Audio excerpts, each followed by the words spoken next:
Good evening. Another day, another resignation, and another call for a criminal investigation of House Speaker Glen Casada. But where is the TBI? Tonight we're following all the latest developments in the Capitol Hill controversy, first uncovered by News Channel 5 Investigates.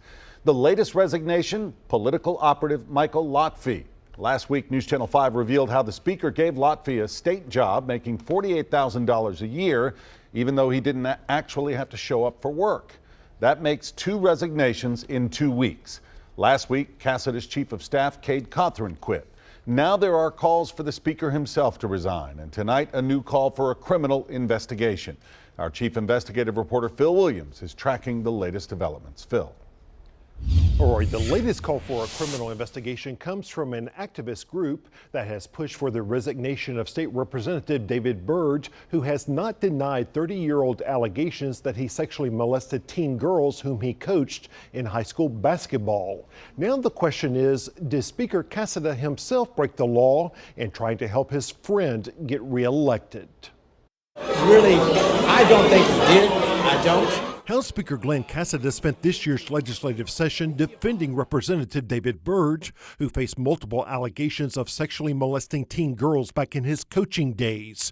During last year's elections, Casada's Political Action Committee paid for these online videos that tried to portray Byrd's critics as outside agitators who were telling lies about the Waynesboro Republican. We have David Byrd, who's an accused child molester that serves in the legislature, and we have a Speaker of the House who's willing to break election laws in order to protect that man. Emily Cephos coordinated protest efforts for the activist group Enough is Enough, which has been pushing for Byrd to resign. The videos were posted on the Facebook page for a shadowy group that called itself the Alliance for Tennessee Families, a page run by Casada political operative Michael Lotfy. A complaint filed with Nashville's DA notes that the Facebook videos carry no disclaimer that's required by law so that voters can know who's paying for them. It's important, especially in today's age of misinformation and fake news, whatever you want to call it, that we're always being transparent about where things are coming from. And Lotfy provided News Channel 5 with this screenshot showing there was a disclaimer when the videos were pushed through Facebook's advertising system.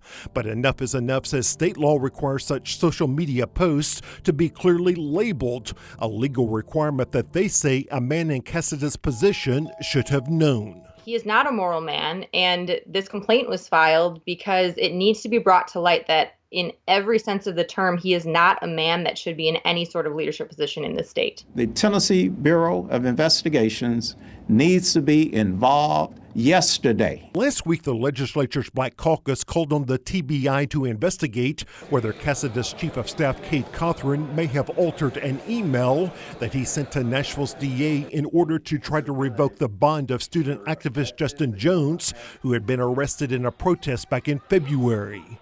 Coffee County DA Craig Northcott was assigned as a special prosecutor. Motion to reconsider is tabled. Then we revealed that Casada had put Lotfy on the state payroll without requiring him to work out of legislative offices or even work 40 hours a week for his $48,000 salary. While some have called for Nashville DA Glenn Funk to investigate that deal, the TBI is still on the sidelines, saying neither DA has asked the agency for its assistance. Now, I heard back from the special prosecutor, Craig Northcott, late today. He tells me that he is, quote, actively investigating this matter. He added, if and when the TBI's resources are needed, I will request such at that time. As for the other potential state investigations, we have not heard back from the Nashville DA's office.